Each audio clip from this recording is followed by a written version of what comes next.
The UN has warned that the Middle East is on the brink of imminent catastrophe amid fears of an all-out war as Israel and the Iran-backed group Hezbollah in Lebanon carry out large cross-border strikes. Hezbollah, a prescribed terrorist organization, launched more than 100 rockets into Israel. Its response to the fatal explosions of pages and walkie-talkies thought to have been carried out by Israel. Schools have closed and gatherings restricted in the city of Haifa and other northern areas near the Lebanese border. Meanwhile, Israel struck targets in southern Lebanon, saying it had destroyed thousands of Hezbollah's rocket launchers in the last few days. We inflicted on Hezbollah a sequence of blows that it did not imagine. If Hezbollah has not understood the message, I promise you it will understand the message today. Thousands attended the funeral of Ibrahim, aka high-ranking Hezbollah commander, killed in an Israeli strike on Friday. In a moment we'll hear from our international editor Jeremy Bowen, who's in Jerusalem, but first our senior international correspondent Oli Karin in Beirut. Hezbollah today in morning but unbowed. This was the funeral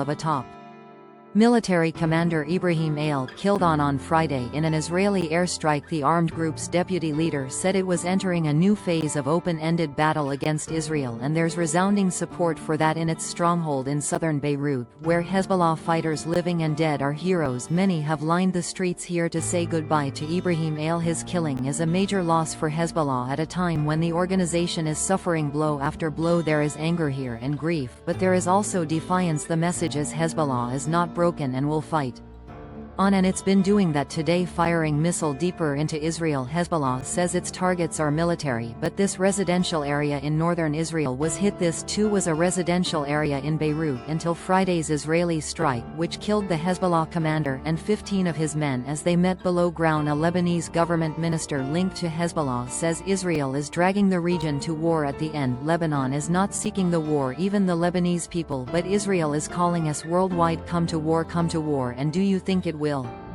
happen? I don't know. Around 30 civilians were killed here too, including entire families, some of their relatives still waiting at the scene today. Beirut. Well, we can go to Jeremy Bowen now, who's in Jerusalem for us. And Jeremy, we've heard bleak warnings from the international community. How do you assess things tonight? Well, I think they're right to be worried. I think that both sides have in the past pulled back from the brink, and there's nothing to say that won't happen again, but that I'm afraid to say is not how it looks tonight. The progress is in one direction, towards that bigger war. The damage done to Hezbollah means I think they would struggle to take any effective offensive action. However, they are firing missiles deeper into Israel. As for the Israelis, I think they feel they have an advantage here, that maybe they can push forward, and they have said the time has come to push Hezbollah back from their northern border, so that the 60,000 Israelis who've been forced to leave their homes as in the course of the last year will be able to get back there now if Hezbollah doesn't buckle, and I don't expect them to, because fighting Israel is deep in their DNA. Then Israel says it will do more. That might be some kind of ground operation involving sending tanks and troops into Lebanon, and that I think then goes into a very escalatory and dangerous situation, and that's what the Americans particularly are really worried about. They're still saying there should be some kind of a diplomatic solution, but quite frankly at the moment I don't think anyone's listening.